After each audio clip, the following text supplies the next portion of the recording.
He was beaten up during an arrest by a Spokane Valley police officer last year. Has filed a federal lawsuit saying his civil rights were violated. And we're about to show you body camera footage from that night. We do want to warn you that it is graphic. Kevin Hinton was arrested because he was in a Spokane Valley park after dark.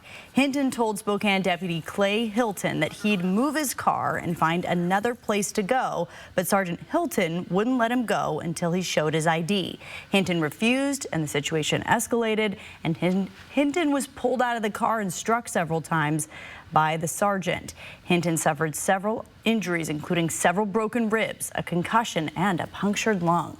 More than a year later, Hinton is fighting for justice. He shared his experience from that night with us for the first time in a one-on-one interview with Jordan Smith, who joins us in studio tonight with new details on this story, Jordan. Yeah, Kevin Hinton, that violent arrest changed him forever. The 62-year-old was on his way home from Oregon after meeting his newly born granddaughter. He pulled into the parking lot of Terrace View Park to rest during his 12-hour road trip, a decision that led to a violent arrest where he thought he was going to die.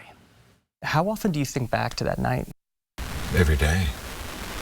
Every breath I take, kind of. I mean, and every time I lick my lips, I mean, it's just not going away. Hinton says systemic failures led to his civil rights being violated that night. You're under arrest. Get on the ground! While in handcuffs, Hinton was evaluated by medics. They cleared him to be taken to the Spokane County Jail, not the hospital. It was excruciatingly painful to get in and out of that police car. I literally thought I was dying. I mean, that was my thought at that point. The jail refused to admit him, sending him straight to the emergency room. That's where Hinton learned several ribs had actually been separated from his sternum. His recovery process was agonizing. Getting up to go to the bathroom was a challenge. Spokane police investigated the incident and recommended second-degree assault charges against Sergeant Hilton. It was then sent to the Yakima County prosecutor for review, and 6 months later, no charges had been recommended from their office. If that would have been you or I would have been in jail that night and still in jail. You know, he should have been relieved of duty immediately and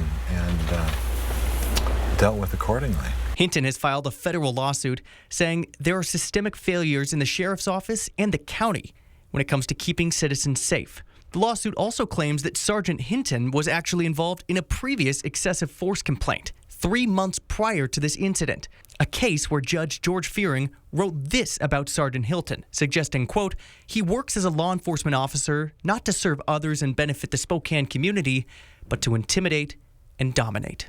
It's time for some justice in this. The Spokane County Sheriff's Office did not return our request for comment on this. Meanwhile, the Yakima County prosecutor told us they'd provide an update on where they're at this process in terms of getting charges out by lunchtime. We reached out again and never heard back. So a lot of moving pieces in this lawsuit. You can read more about it on our website, kxly.com.